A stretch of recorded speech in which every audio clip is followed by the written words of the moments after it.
السلام عليكم ورحمة الله وبركاته. ازيكم عاملين ايه؟ يا رب كلكم تكونوا بخير. هنعمل النهاردة طريقة سهلة جدا جدا جدا للملوخية. ما تنسوش بس اللايك والسبسكرايب عشان نوصل ل2000 مشترك. اول حاجة هنقطف الملوخية كده ونغسلها ونسيبها تنشف زي ما انتوا شايفين. ممكن مثلا نحطها مثلا تحت مروحة او نسيبها تنشف كده عادي في هوا الأوضة. بس اهم حاجة ان احنا ننشفها كويس علشان تطلع طعمها حلو كده وتعجبكم ان شاء الله.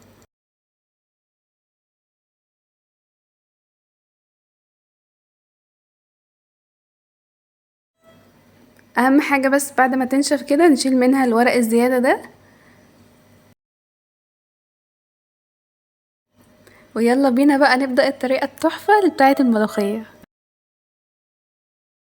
المهم يا جماعة، كنت عايزة اقول لكم ان انا بقالي كتير قوي مش بنزل فيديوز على الشانل، وانا كنت مشغولة جدا جدا جدا الفترة اللي فاتت، فعايزاكم بقى تدلعونا بقى لايكس كده وسبسكرايب علشان الفترة الجاية احاول على قد ما اقدر ان انا انزل لكم فيديوز جديدة. وطبعا يا حبايب قلبي عشان انتوا غاليين عليا وانا بحبكم جدا، انا دلوقتي يعني صورت الفيديو قبل ما انزل ونزلت الشغل وانا بسجل لكم وانا قاعده في الشغل عشان تعرفوا ان انتوا حبايبي.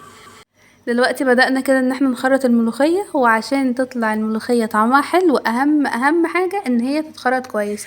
كل ما تتخرط كويس كل ما يبقى طعمها حلو وليها نكهه كده مش هتلاقيها في اي حاجه تانية. زي ما انتوا شايفين، بصوا الملوخيه بقت ناعمه وتحفه ازاي. عايزاكم بقى كده تكتبولي كومنتات حلوة شبهكم وتقولولي ايه رأيكم في طريقة تخليط الملوخية.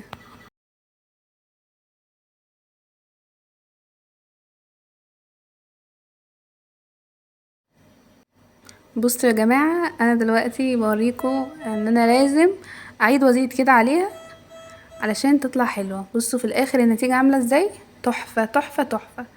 اهم حاجة تبقى ايدك سريعة كده ومتتوتريش وتشتغلي عادي. الملوخية معاكي هتطلع فوق فوق الروعة. السؤال بقى هيطرح نفسه من واحدة تقولي طب وانا اتوتر ليه؟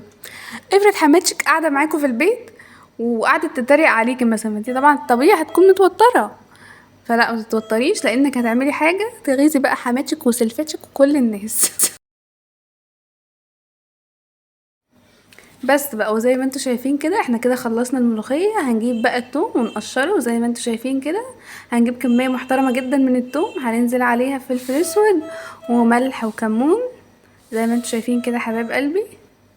وبعد كده هنجيب الطماطم ونبتدي بقى ان احنا نحطها في الخلاط. وبعد كده هنجيب حلة ونحط فيها كده معلقة زيت او سمنة زي ما انتوا حابين.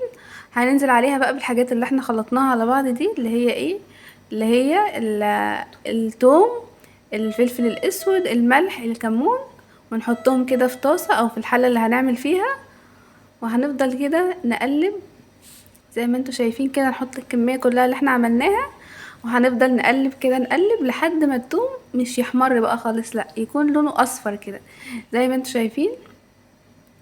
اهم حاجة نقلب ما نسيبهاش ان هي تتحرق ولا ان هي جزء يبقى محروق وجزء لسه مش مستوي. على الهادي كده نفضل نقلب لحد ما الدنيا تبقى حلوة معانا زي ما انتوا شايفين كده.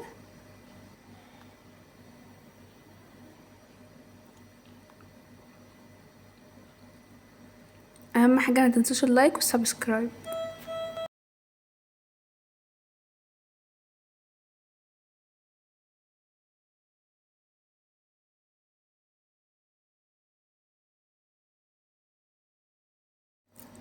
بصوا وصلنا لدرجة التوم بقى لونها عاملة ازاي، تحفة تحفة تحفة. عايزاكم بقى تتعلموا كده يا حبايب قلبي وتشرفوني وترفعوا راسي. حبيبتكم دينا رأفت.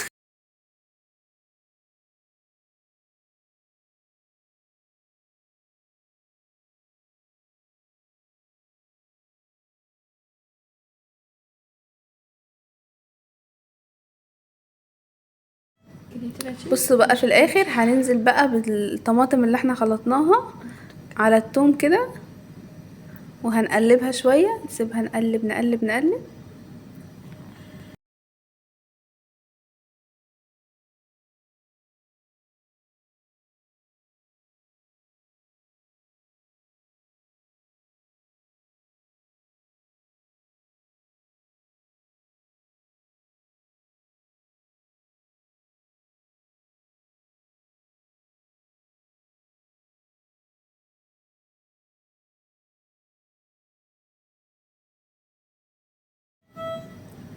زي ما انتوا شايفين كده بدأت تغلي. هننزل بقى بالملوخية اللي احنا عاملينها عليها، وهنقعد نقلب واحدة واحدة عشان الملوخية متبقاش كتل كده. اول ما ننزل بجزء نفضل نقلب فيها.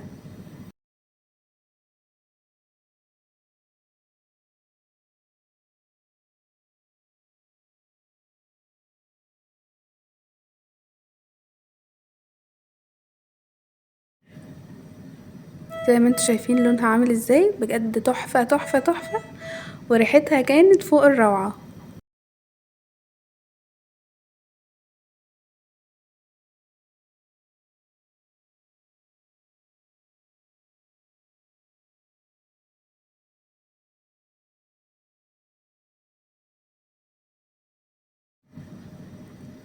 بصوا يا حبايب قلبي، حاجة يعني بجد جربوها وادعولي، هتعجبكم جدا جدا جدا.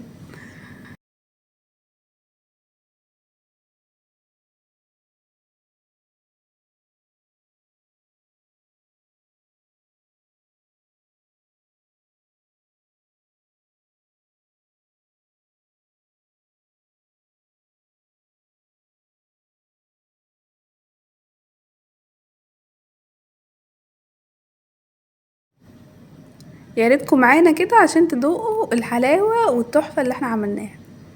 عايزاكي بقى كل اللي تعملها تكتب لي تحت في الكومنتات عملتها بنفس الطريقة دي ولا لأ، وكان طعمها عامل ازاي. بجد طعمها هيعجبكم قوي قوي قوي، والقوام بتاعها يعني خطير. اهم حاجة بقى الست الشاطرة تلم حواليها اول باول، ما ينفعش بقى اعمل وارمي هنا وارمي هنا وكركب هنا وكركب هنا، ما ينفعش.